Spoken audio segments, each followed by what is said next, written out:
সকাল সকাল উঠে গেছিলাম। আজকে আমরা বানাবো মোচার ঘন্ট। তার জন্য আমরা একটা মোচা নিয়ে নিয়েছিলাম। এবার এই মোচাগুলোকে ছাড়িয়ে নেব।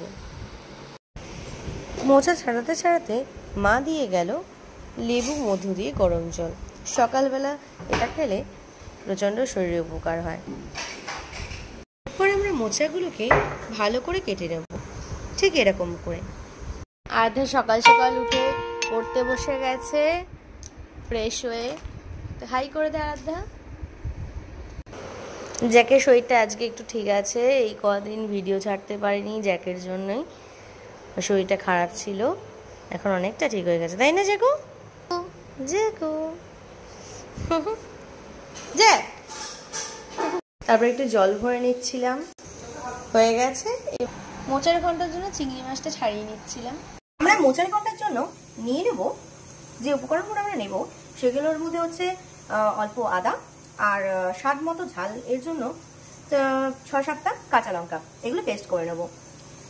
দেন আমরা নিয়ে নিলাম পেঁয়াজ একটা, টমেটো একটা, আর আলু 3টে, ছোট ছোট টুকরো করে ভেজে তুলে নেব।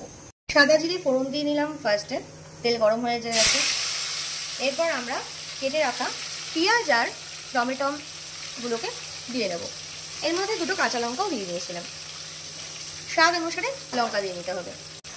এরপরে ভাজা চিংড়ি মাছগুলো আমরা দিয়ে আবার ভেজে নেব। তারপরে বেটে রাখা কাঁচা লঙ্কা বাটা আর আদা বাটা দিয়ে নিলাম। ভালো করে আমরা এবার কষিয়ে নেব এটাকে। এরপর মশলার মধ্যে মোচাগুলো দিয়ে নাড়াবো, ভালো করে কষিয়ে নেব।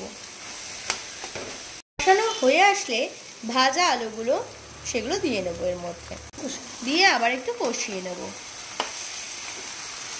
এরপর 1 চামচের মতো চিনি দিয়ে নিতে হবে, স্বাদ অনুসারে দিয়ে দিতে হবে। আর 1/2 চামচের মতন গরম মশলা দিয়ে নিতে হবে।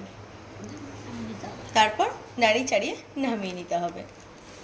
আমাদের এই রেসিপিটা কেমন লাগলো সবাই জানিও।